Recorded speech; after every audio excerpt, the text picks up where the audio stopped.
So today,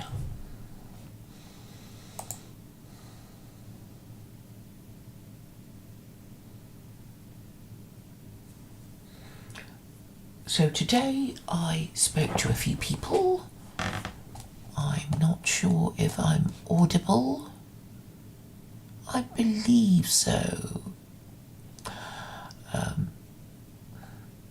And that was actually okay.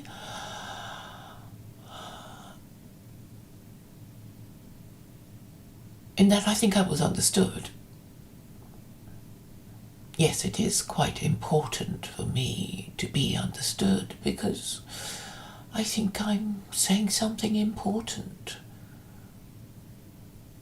But even when I think I'm being understood, will what I say be remembered and applied? Who knows? Now, my frustration with certain people is that I'm not sure if they really don't understand, and if they don't understand because they're not paying attention, or they're pretending not to understand, or they actually cannot understand. But really, what does it matter? All I have to do is to keep repeating myself, just in case that it is the best practice. When you're not sure, you keep doing and saying the same thing again until you get a result to show you still haven't given up. Now, I want to speak about paganism and pagans and people who pretend not to understand that the Abrahamic God is a superior belief system. Now, why don't they understand? I think it's because they're morally and intellectually crippled by their anti-Semitism and their Islamophobia. So in a way, it's understandable that if you hate Jews and if you hate Muslims and you feel stupid for being forced to worship a Jew, you would want to do the opposite of worshipping a Jew or have anything at all to do with Jews. And therefore you would be going pagan, becoming a Hindu or a Buddhist, or worship some extinct European pantheon of deities. I've just realised I forgot to share this.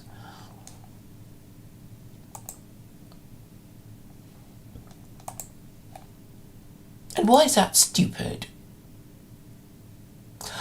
I suppose I assume that other people have the same capacity of using their deductive reasoning. It is hard to imagine that the pagans gave up their beliefs just like that. When Christianity was being imposed. And we know from history that Christianity was being imposed by the emperor. And we know that different Roman emperors believed in different forms of Christianity because they couldn't make their minds up, and the first 7 ecumenical councils were about making stuff up.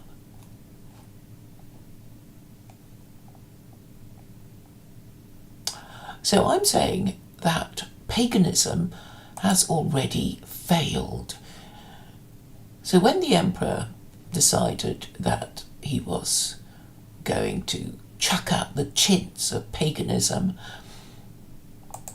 there must have been people who refused to comply, and that's why the Edict of Thessalonica was passed in the year 380, saying that those who weren't Christian those who weren't Trinitarian had to be, or else they would be punished.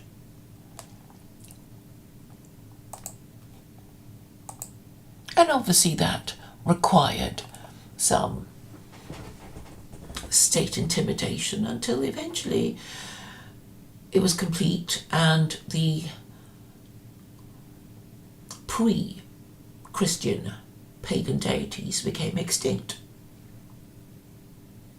by force of the Imperium. So when people who say they've been to good universities say they appear not to understand, well, I guess they're just pretending not to, or they're morons, or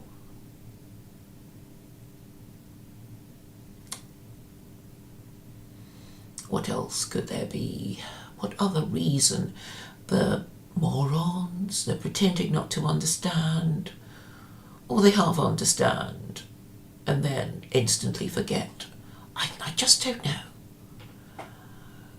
So you would have thought that these people who claim to care about their group would want the best possible religion for their people simply because choosing a new religion is so traumatizing. But not a bit of it. Some of them I've known for quite a few years. What is their problem?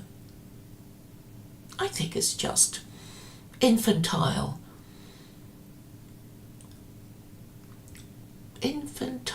stubbornness. I mean, after all, these are people who talk about the Hobbit as if it were divine revelation, and Harry Potter too. Such people must, of course, be horribly infantilized. They're not spring chickens either.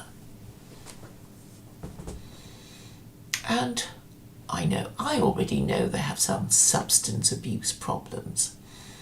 Alcoholism, permanent drunkenness, autism, just perennial stupidity, yet insisting on the superiority of their race, while incapable of using what their ancestors, or their Victorian ones anyway, might see as logical and true.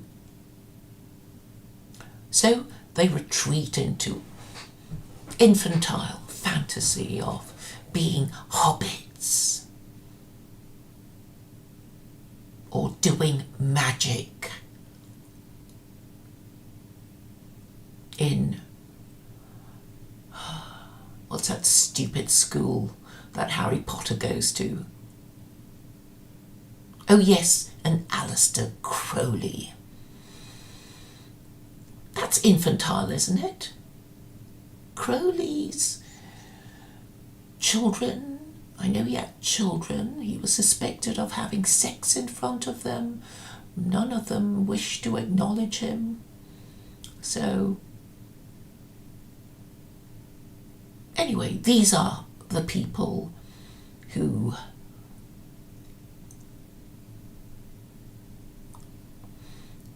want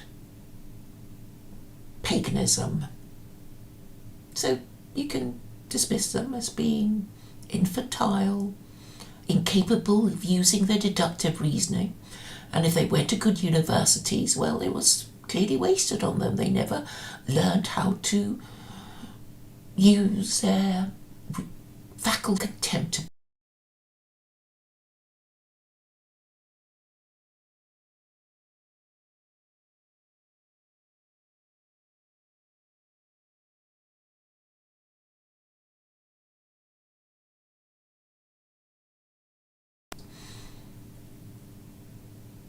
And I think it's all caused by the desire to show hatred for the Abrahamic God, because it is the God of Jews and Muslims.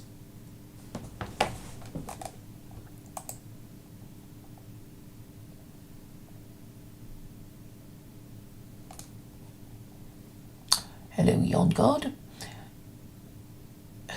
Choosing a new religion is apostasy. Well, it depends on... I mean, you can't apostatize from a religion you do not hold, can you? So if you're... Yeah, it's not a problem. I mean, if your religion has clearly failed you, surely you should be able to choose a better one. Not that anybody cares about whatever religion they claim to have. Nothing happens to apostates. Nothing is supposed to happen to apostates, even to believing Muslims, because really they're not supposed to suffer any punishment until they get to the other side in their afterlife.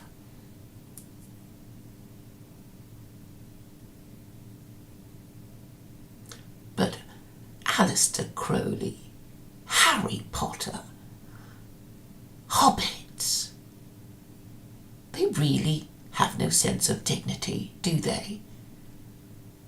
Totally in La La Land. Yes, of course, they'd hate me for pointing all this out.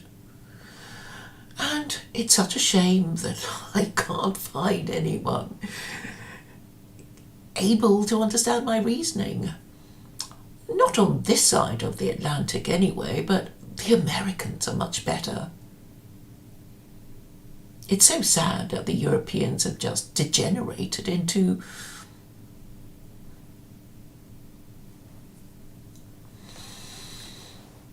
infantilism.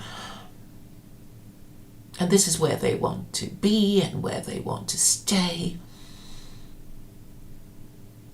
But at least the Americans are trying. They've got Paul Van der Clay, they've got E. Michael Jones, and they're both Christian, and at least are trying to think their way out of this problem. Now, I will be speaking to E. Michael Jones tomorrow on the Whig interpretation of history.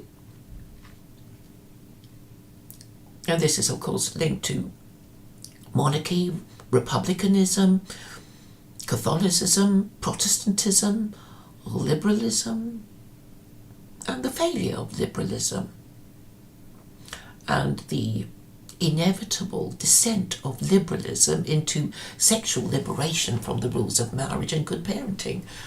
I was talking to Chris Howard earlier today about the Grammys and the pornification of the Grammys. At the time I was talking to him, I hadn't actually seen the pictures. I saw one clip of this woman in a white rubber or plastic dress meant to show off every curve of her bottom, and I thought that was bad enough, but there was much, much worse that I've only just seen. I really thought, it wasn't the Grammys, it must be, some award for porn actors and porn actresses, and actually I already know that there are such awards already given.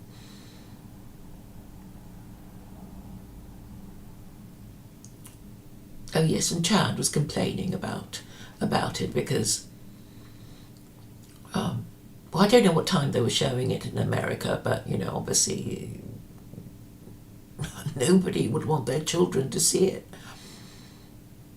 Let me check what time it was. What time was it shown, Yon God? I know you have several time zones. 3 time zones. Is it 3 time zones? There's Eastern time, Central time, and Pacific time. Am I missing? Oh, yes, Mountain time. Yes, is that right? Or is Mountain time also Central time?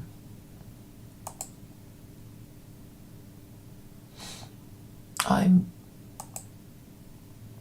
actually quite pleased at how much of American history I have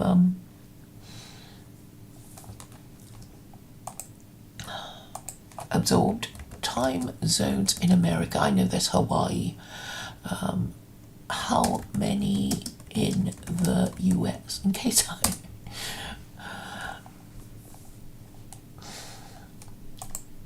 I miss something out.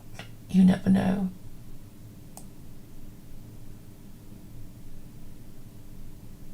Oh, 9 official time zones. Really? 9 official time zones?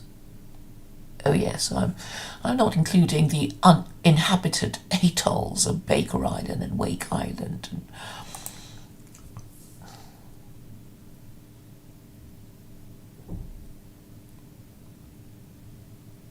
So what time was it shown? I could ask AI, silly me, what time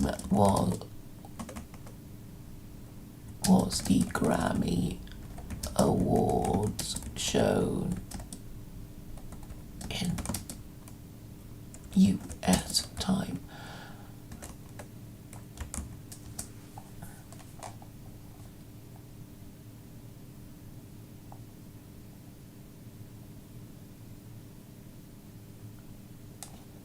What time were the Grammy Awards shown?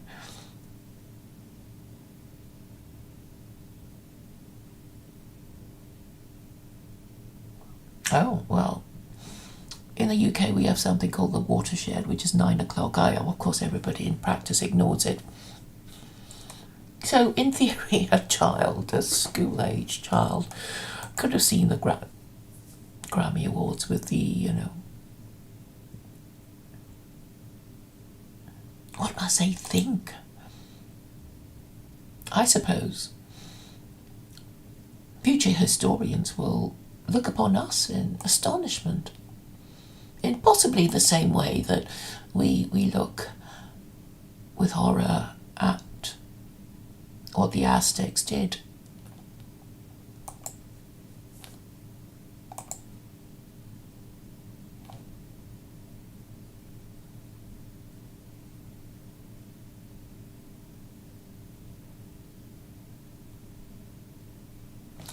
So this was just me talking about how willfully blind and deaf some people are. They really have no excuse with, because the graduates, I suppose, they think there will be no cure, and therefore they can fantasize about their Nordic extinct pantheon of pagan deities, which shows that they are not people to be taken seriously, because they have retreated into childish fantasy. And maybe people who are about to die, well, they wouldn't be taking an interest in current affairs, would they?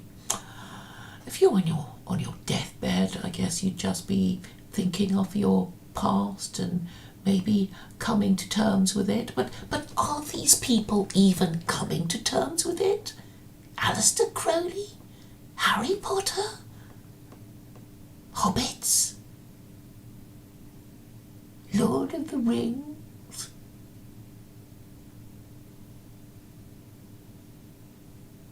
Oh yeah, somebody mentioned the once and future king. T.H. White, it's something about King Arthur, isn't it?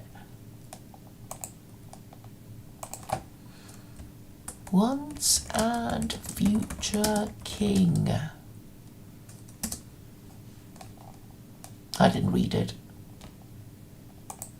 T.H. White, The Legend of King Arthur. Give me a break.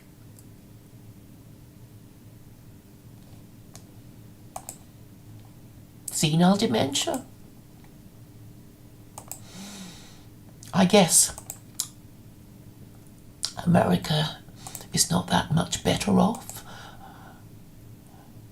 E. Michael Jones said, listen to what Trump is saying. Surely he has tertiary syphilis. No filter.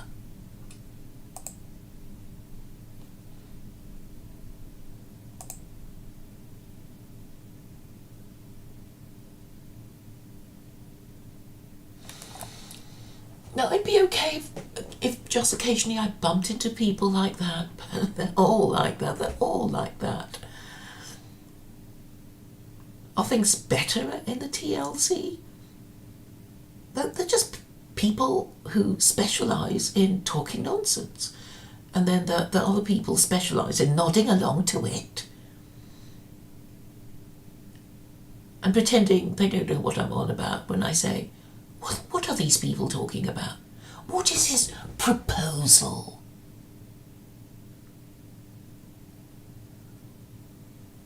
And all I get is silence. They don't know what they're saying, but everybody seems to think O.G. Rose is saying something particularly profound. I just listened to it. I think I might have nodded off to that 2-hour stream. And of course I'm not going to go back to listen to it. I don't think he said anything. I still don't think he said anything, but I look at all the praise. Is it because he managed to say Charlottesville? Maybe he said that. I know he said that. Yeah, I think in that 2-hour exchange with PVK, O.G. Rose said Charlottesville. And that's it. That's enough to turn these people on. So this isn't the first time that I've, listened in to, because on X, there are spaces, and you can follow people around and see what spaces they're listening to, and I would do that. And there are a lot of charlatans who know that they can pretend to talk about something, in the title of the space, and then not really talk about it in any intelligible way. Just sort of, like, talk for 3 hours, and maybe towards the last half hour, just mention Nick Fuentes and mention Christian nationalism, and that's it. And this is how these people get likes and shares and engagement.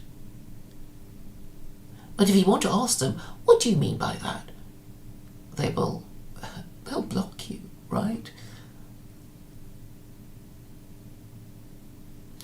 And I guess the powers that be have worked out that the best thing to do is to get these morons to keep doing this and wasting their time and their lives, just talking shit, nodding along like cattle, and never getting anywhere, and blaming the Jews. Perfect.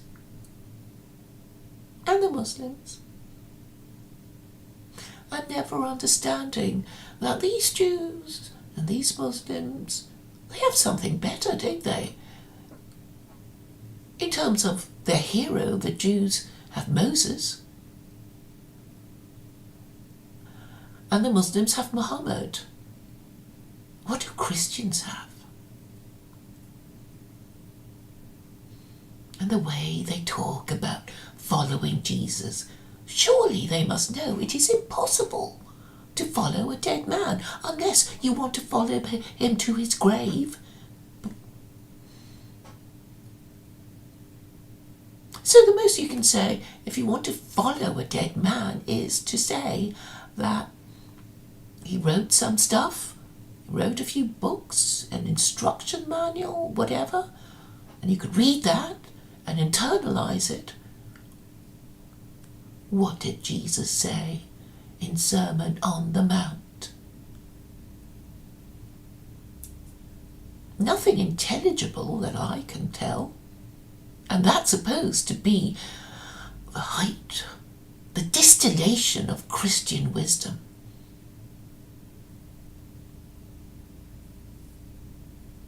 And nobody gets it. They still don't get it, do they? And all these charlatans mushrooming They are the modern soothsayers who say nothing and take an inordinately long time to say it. And that's how you make money out of Christianity in America, because in America there is no established church.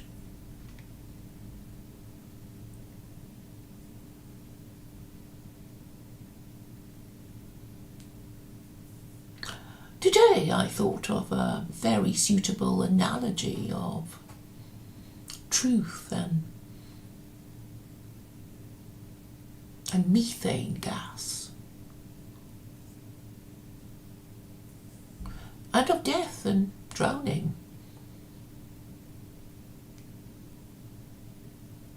As you know, someone drowns when their stomach and their lungs fill up with water and they sink to the bottom. But after a while, their decomposing body produces gases that will make them float to the top.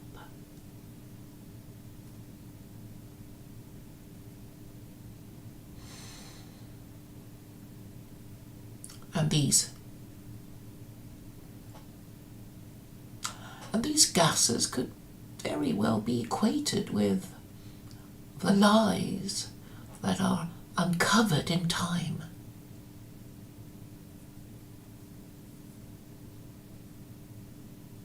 And the corpse is floating up, up, up.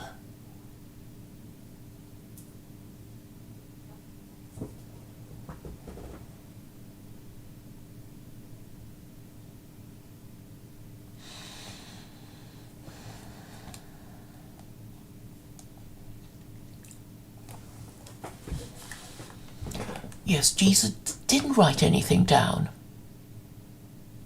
And what was recorded of what he said is hardly worth the paper it's written on, is it? It's just nonsense. Contradictory nonsense.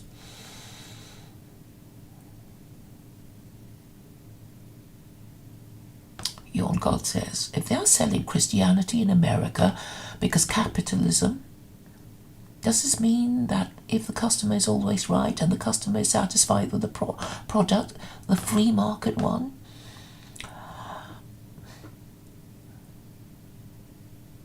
I have already equated the customer with the absolute monarchs that are now extinct. As I've said, the only purpose of Christianity was to defend the divine right of kings, and this practice began with Constantine and Constantine, well, he didn't do anything terrible to the Roman people. He made it okay for people to be Christian and stopped the persecution of Christians. So he had a deathbed conversion, and then his son, I forget how many Roman emperors were Arian, and until the year 380, where the Edict of Thessalonica was passed, and stated that any other kind of Christianity that wasn't Trinitarianism would be prosecuted. So between that time, a penny dropped amongst the ecumenical councils, I suppose. Let's check when they were.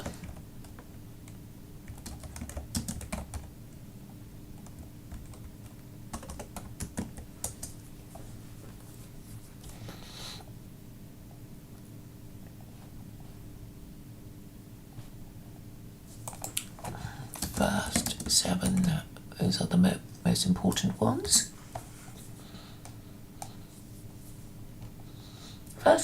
The first 7 ecumenical councils. The first one was, of course, the Council of Nicaea. The first Council of Constantinople was in 381.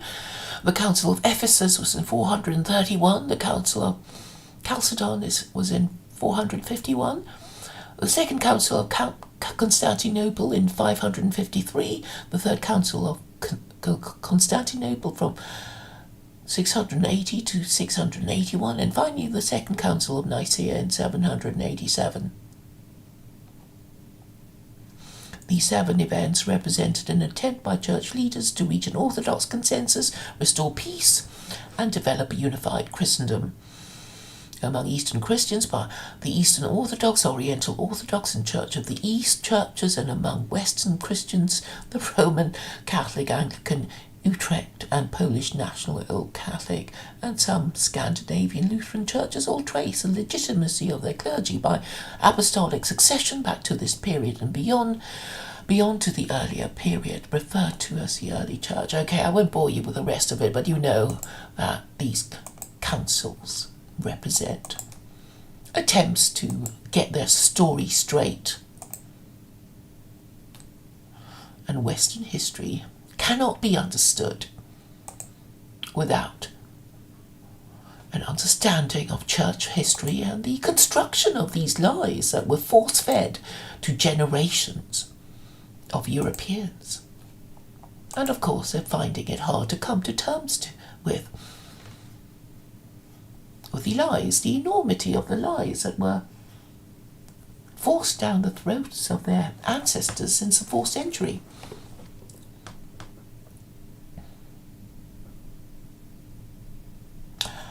And if you can hypothesize the existence of God and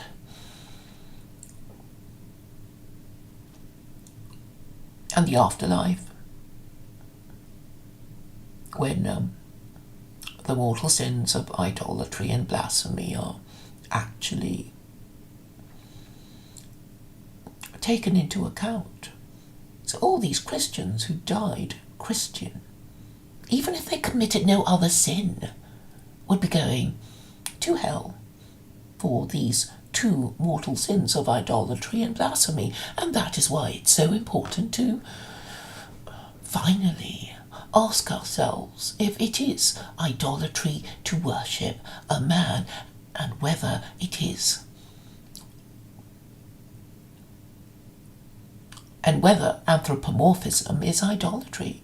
Why don't we ask these questions? We've got all these academics, all these theologians and priests and pastors and rabbis and Islamic scholars. Why don't they ask these questions?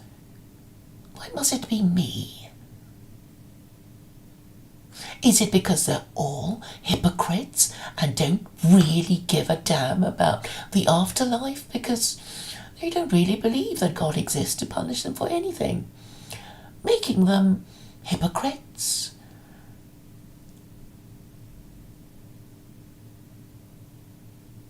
And one of the reasons why I like the Quran so much is that it says, hypocrites go to hell. So, to answer your question, yon God, those absolute monarchs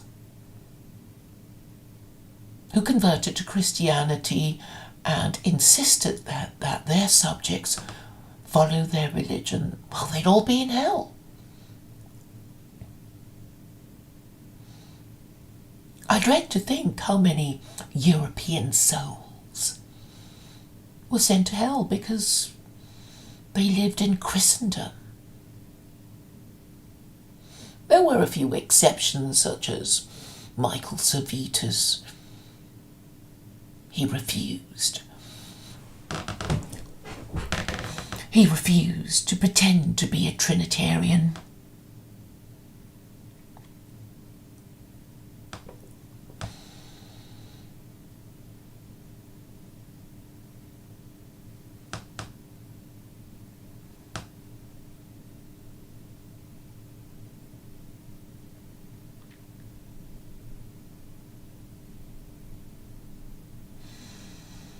The longer I stream, the more people come. And I'm glad to have these comments from people who have clearly been listening regularly. Now, Skyworks is an atheist who thinks theology is nonsense, but it is actually very useful to know a bit of theology, because the divine narrative always defeats the official government narrative. As far as I know, I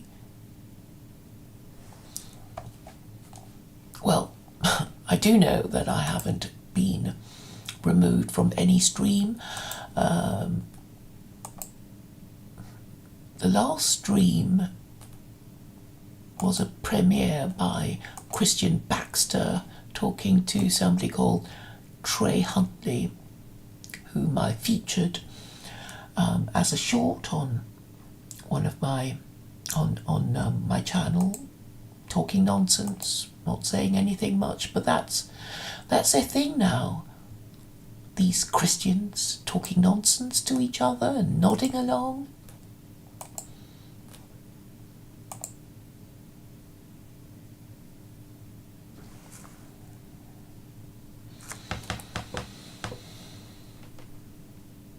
And the thing about Christian Baxter, he does it for 3 whole hours. He did it with me too. 3 hours. 3 hours of pretending to talk to each other.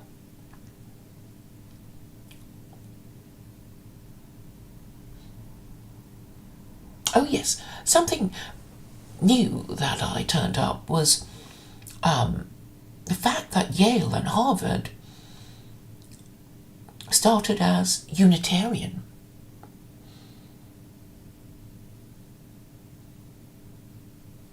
And this will lead me to Sam Tidderman, who went to Harvard, I believe, but sends his children to Trinitarian church, probably at the behest of his wife. How very confusing and distressing. I can well imagine how he might feel. How seriously is one to take all this? But I have the solution. But nobody is asking me the right question. I suppose I'm saying I wouldn't mind being interviewed by PVK.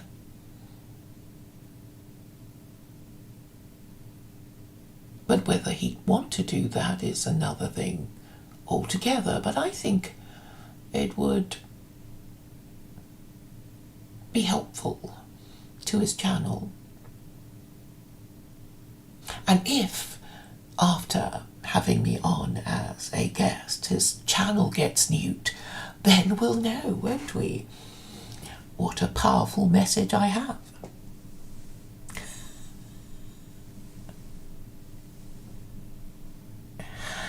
Yes, I was quite right about Skyworks. Yeah, I'm glad I can work out who you all are and remember your particular positions on this and that.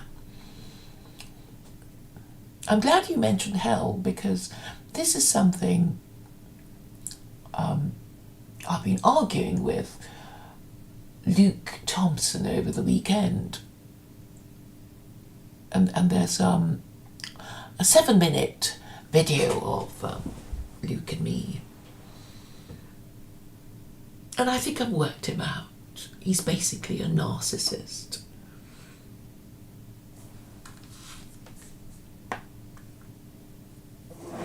He's a narcissist who likes to nanny his guests, and he likes telling them the rules.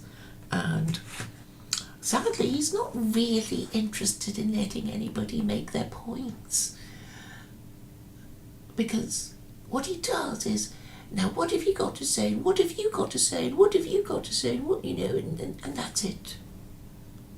And since they're all talking nonsense anyway, what's the point?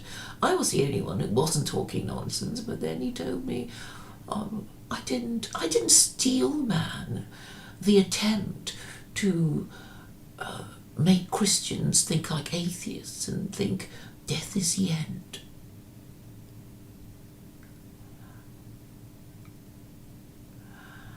Actually, I remember some Muslim talking about how long one stays in hell.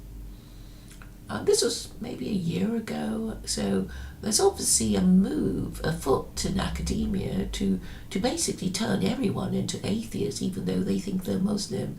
So if you don't believe in eternal torment, then I guess you don't believe in hell, and if you don't believe in hell, then you don't believe in God. So you're an atheist, right? And this is what they want us all to be, because it's only if you have principles that you're prepared to die for them. And since most of us don't know if we're going to be rewarded for standing up for our principles, most people will hesitate to die for them. We know Michael Servetus died for the principle of denying the Trinity, and because of that he is still remembered. Jacob still remembers him because he plays this outro every time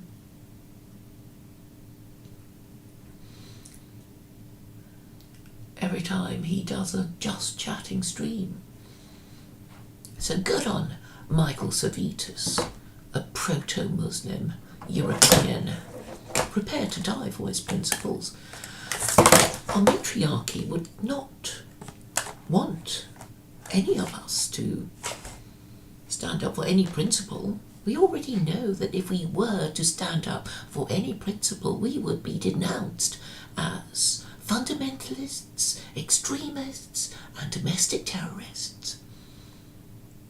They want us to all turn into nodding dogs and cattle, and most Christians are. The people who want to stay Christian will have to be force-fed moralistic therapeutic deism that Sam Tidderman was so happy to talk about. He may have gone to Harvard, but he didn't really see anything wrong with it. Moralistic therapeutic deism is this sort of vague idea that American teenagers who don't understand theology and don't really take Christianity seriously, but come from a middle-class background, they're expected to believe in God, but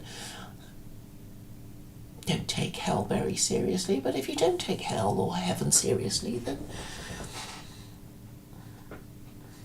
your actions will not be different to that of the atheist who believes that death is the end.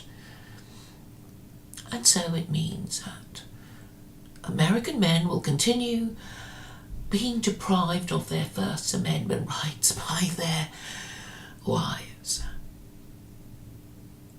And those who do not have wives, I guess, will be terribly desperate for women and will pretend to go along with any crazy thing that the matriarchy vomits forth, like gay marriage and transgenderism, and Western civilization will continue to rot.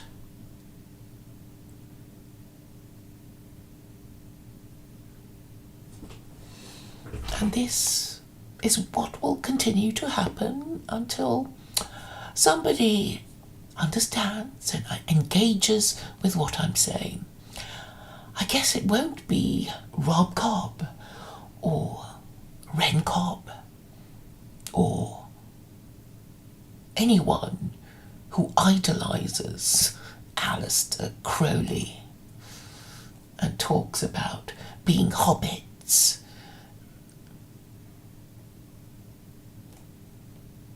and still reads Harry Potter in late middle age. But then, I suppose you might as well enjoy your infantile beliefs and infantile activities, because if you're already in your second childhood, you are really approaching death and extinction.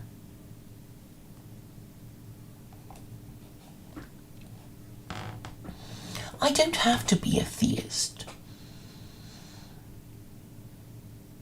I don't have to be a theist to be an agnostic, and an agnostic is somebody capable of imagining two scenarios. One, in a universe where God doesn't exist, and one with a narrative that he does exist. It's very simple. It's called thought experiment. What's so hard about that?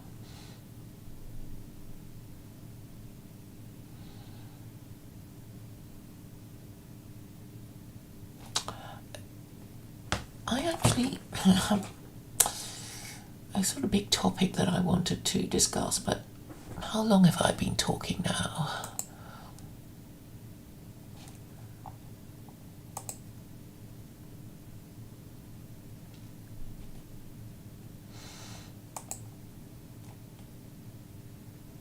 I should really divide it up into 2 streams, because the other topic is quite a big one.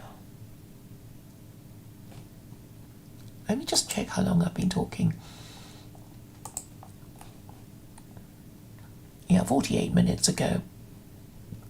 I will end the stream, and the next topic will be about human dignity in the operant conditioning chamber that is our society. Thank you for your attention.